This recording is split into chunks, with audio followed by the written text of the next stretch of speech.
Hi, my name is Angie and welcome to week 3 of VP Fitness, Vintage Person Fitness. We defined vintage in the first 2 weeks of this series as being something that's classic, something that is aged to perfection. And that's something I want to try and be as I age. I want to age gracefully. I want to enjoy the physical fitness level that I've been blessed with and worked hard to maintain for my grandkids and for daily activities. I want to enhance those as much as possible. I want to add to my strength, my balance, my stability, my mobility. And then I want to extend, if possible, my daily activity enjoyment as long as I can. So it's all about starting where you are, doing things that will make your daily life better, and then enjoying that life hopefully longer than maybe what our original expiration date was. So the first week in review, we talked about balance and stability, and I gave you 6 drills: walking the line, standing balance while you brush your teeth. We talked about doing a parallel squat. We also talked about front and back stepping, so a little lateral movement. We talked about doing toy soldiers. And we did a bird dog, which is a quadruped movement. I'll actually review that a little bit later. Week 2, we added to balance and stability with mobility and flexibility. Mobility being joint range of motion and flexibility having more to do with muscle range of motion, so muscle tissue. We did 10 exercises last week, so make sure you review those. I will also post both of those links to those videos and those exercises in the bottom description in this video, so you can go back and review from there easily. Today we're going to talk about core strength, however. So many people don't understand that core does not just mean six-pack, the elusive six-pack, or hello, 8-pack, not happening. But core really refers to and is defined as all of your abdominal muscles, your back muscles, your hip and your pelvic muscles. They support your spine, they support those organs, and they're involved in pretty much any movement that you do.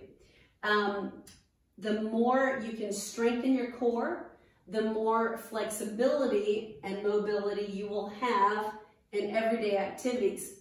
So anything that you do, twisting, reaching, moving things side to side, picking things up from the ground, even a cute flamingo, involves core strength. So the more you strengthen your core and the more you can support your spinal stability and integrity, the more easily you'll be able to do balance-related skills in your daily life and hopefully lower your risk for falls. Falls, we know, as we age, are the biggest risk factor for aging adults. And if we can be strong in our core, we can really avoid some of those spills that may hopefully not be inevitable. So let's get started. Today, I have 7, the super 7, I'm gonna call them. The first drill for your core strength is something that a lot of people may know about, but not many people do or take that seriously, but it's a fabulous drill. It's just an abdominal bracing exercise. So I want you to remember that we're not holding our breath during this bracing, shallow, very shallow breathing during this bracing time. So what we're gonna do is we're gonna just tighten up our abdominals and hold them. You've got the deepest muscle in your abdominal cavity are called your TA muscles, transverse abdominis muscles. And they wrap around the spine like a corset. So we're gonna tighten those muscles up from the bottom out, so from the inside out. So join with me. You're just gonna think about taking your belly button and pulling it into and toward your spine. And we're gonna hold it. We're gonna do 5 sets of 5 seconds, and you're gonna keep breathing. Focus with me. Abdominals in, pull that belly button in, Shallow breathing, tighten it up. If I came and punched you right now, you'd be braced for it. 5 seconds, 4, 3, 2, 1. And release and take a nice breath. Roll those shoulders. Rep 2, tighten it. Shallow breathing, but you're holding it tight. I mean, you are tight, tight, tight. 3 seconds, 2 seconds, 1. Release, take a breath, roll those shoulders. Rep 3, pull it in, tighten it in. Super, super, super tight. Not holding your breath. You're not holding your breath. 3, 2, 1. Release, roll those shoulders. Rep 4, tighten it, pull it tight, hold, hold, hold. 4, smile. 3, you can smile and brace. 2, and 1. Release, breathe, roll those shoulders. Last rep. Pull in, tighten it, tighten it, tighten it, tighten it. Like if you're trying to tuck in that shirt, hold it for 3, 2, 1. Release and roll those shoulders. Great job. Exercise 2, side bends. Now, if you can, take those feet about shoulder width apart and take one hand behind your head and push that elbow back. If your shoulder won't allow that, then simply take the hand down, or you can take it straight up. Whatever works for you. We're going to start with one side, and we're going to slide our hands directly down the outer thigh. If you're positioned between 2 panes of glass, right? I don't want you bending forward or hinging. I want you going directly to the side. We're going to do 5 reps on every side. What I want you to see is that as we're coming up, I want you to pull with the opposite side. So going down with one hand to one side, and then as we pull, we exhale, and we really use these external obliques, internal and external muscles, to pull us back to center. All right? So position that hand wherever works for you, and we're going to go directly to the side. Inhale through the nose. Get to the point that you can't stretch any further. Exhale, come back to center. Do it again. 2. Exhale. Come back to center. Inhale, lower. Exhale. This is 4. Inhale. Exhale. One more time. Inhale. Exhale. Switch sides. Down to one side and up. You can also stand near a wall if you need more support. Reach, reach, reach. 2. Exhale as you come up. Pause if you can at the bottom. This is 3. And pulling with that opposite side. Inhale. Exhale through the mouth as we come up. Pulling with that other side. I think this is 4. It may have been 5. You might get a bonus here. Breathe in and exhale. Excellent. Roll those shoulders back a couple and forward. The third exercise we're going to do works the transverse plane. So we do a lot of things forward and back. That's the sagittal plane. We just worked the frontal plane, which is that side to side. And now we're going to have some cross or horizontal diagonal movement. They're called woodchucks. We're going to take our hands in front, clasp like this. Keep your knees slightly bent. We're going to reach up to one side, and we're going to really drive the hands down and to the opposite side, down to the outside of the knee. Now, when you do this, remember the cues I gave you the first and second weeks for doing squats and doing sit and stand, is when you come down, you're not on your toes. You're back on your heels. Chest stays upright and proud, more than here. So as we come down on that wood chop into that squat, sit back on your heels. So let's try that. Let's do 5 on each side. Reach, reach, and down. Woodcut up, explosively, and down. This is 1, 2, 3, reach, 4, 5. Center, other side. So coming down, do a couple of practice. One side may be a little easier than the other. Get the motion, get your form, and then let's try it. Down and reach. I'm lifting my heel as I go up. 2, up, 3, up, 4, up, 5, up. Fantastic. So those are those external oblique muscles that we're using in that rotating plane. Fourth exercise is a bridge. We're going to go down. However it works for you to get down. And we're going to go into on our backs. So supine position. From here, your palms are down and working this posterior chain. As I mentioned, core is your abdominal muscles, your back muscles, your hip and pelvic muscles. So the glutes are a big driving force helping posture and core strength. The bridge that we're going to do is going to help with that gluteal strength and what we call the posterior chain, so lower body muscles that connect and help that spine and core strength. Let's get them strong. Take the hands down. Your weight is going to be predominantly on your heels, but not to the point that your toes are lifted, but predominantly on your heels. You're going to look straight ahead, so don't look sideways at me until you get what I'm doing, and then just take your vision straight up. You're going to drive the hips up. Squeeze these glutes, keep the head down, and focus on the glute squeeze, so contracting. And then we're going to lower. Now, when we do this, we're going to do 10. Let's try 10. Don't touch them all the way to the ground. Get them just close, but not quite all the way. Hands down, and drive them up. Almost all the way down. 2. Almost all the way down. 3. And 4. And notice my breath. Exhale, 5,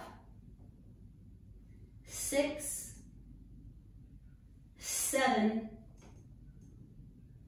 8, 9, one more, 10. And contract and hold. Hold here for 4, 3, 2, and 1. Nice. Great job.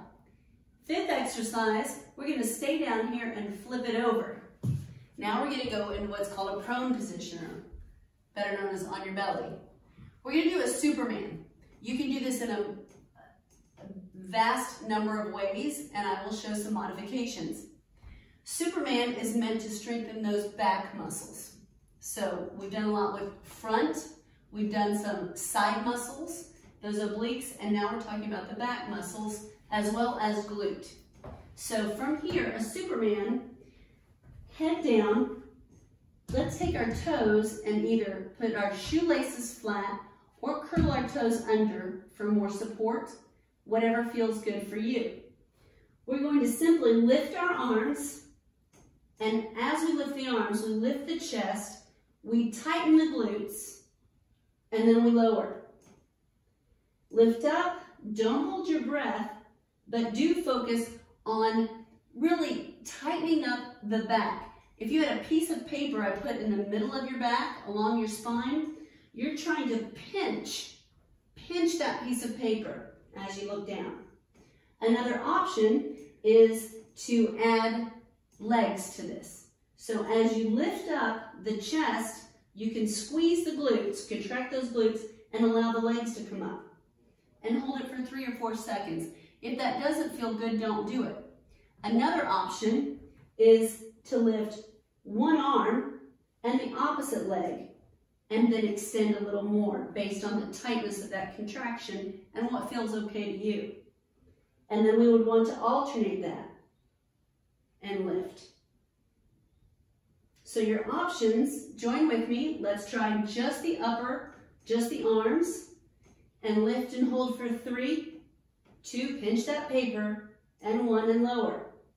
Now let's lift upper and lower. So hands and feet.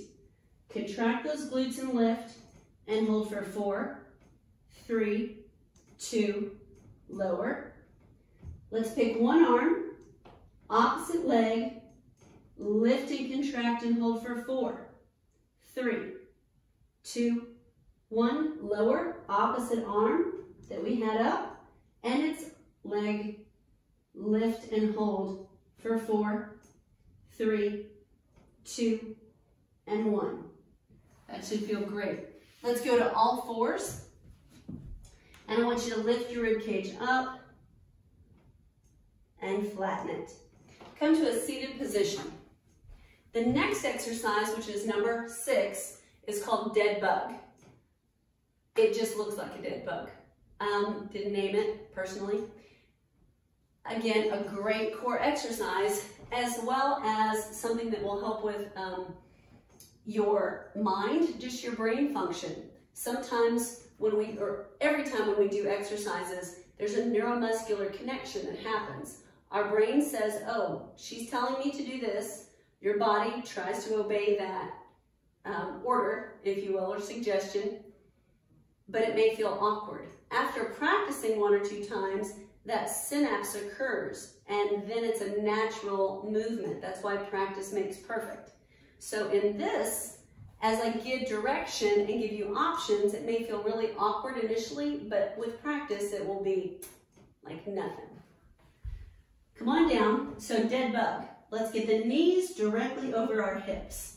So we've got this tabletop position from our shins forward or 90-degree angle.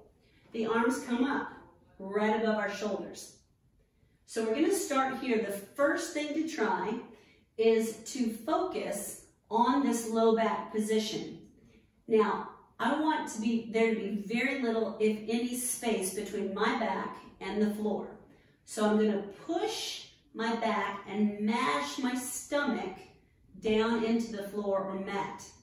That really fires and engages those abdominals on the anterior, your front, your ab muscles. So that really engages them and tells them to wake up and work. From that position, try dropping one leg while maintaining that position. So that posterior pelvic tilt, mashing down on the back into the mat, keep that, and then alternate either a toe tap without momentum or speed, or a heel tap. If you don't want to go all the way to the ground and you can't maintain that position, then don't. So this is the way that we would start. A way to progress this, make it a little more difficult, is if you're dropping your left leg, whatever leg you're dropping, if you take the opposite arm and extend it back. So that's my opposite arm, and I'm going to come back, still keeping that back tight. Then the other leg and its opposite arm go down and come back. Try that with me. 4 and back. Keep that back flat, push down. Knee and opposite arm. 3, 2, and 1. And drop down. Great. The last exercise we're going to do, number 7, is a plank. Now you may hear plank and think, oh, I can't do plank, it hurts my wrists. I'm going to show plank from a forearm position. That typically is a very aggressive plank for the anterior core, which is, you know, very, very good for all of us that want to increase our strength that way.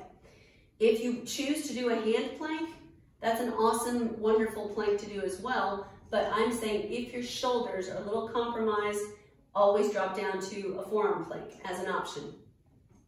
Now, there are 4 significant pieces to doing any plank perfectly. And that's the only way we're going to do a plank, is perfectly. More perfectly formed, held, and sustained planks done for shorter periods with a knee break or a knee reset is better done in sets than just one plank held for as long as you can hold it. Typically, when people just hold planks for a long period of time, they lose form and you get diminished return on your work. So let's maximize what we're doing, make the sets smaller but perfectly held, and reset in between the sets of planks we do And I promise you, you're gonna see improvement within 3 to 4 weeks of your strength within your core. So what are those 4 steps? The first is to remember there needs to be space between the ears and the shoulders. So big space between here. Think about your shoulders being ear poison. So as we go down, I'm going to go to a knee plank. So start here with me. If you are beyond that and already doing planks from your toes, go ahead with that. But I'm going to start with a knee plank. I'm keeping space between here. I'm not shrugging my shoulders and letting my shoulders encroach upon my ears. Bad news. So push them back. Second step is brace your tummy. Now on our number 1 drill today, our abdominal bracing, we learned how to do that. So brace that way, suck that belly in and hold it tight the entire time we're holding this plank. Step 3, glutes. I want those glutes so tight that you could squash or crush a potato chip between them. A fun and wonderful TRX master trainer gave us the cue one time, 2 different cues. He says, make apples, not applesauce.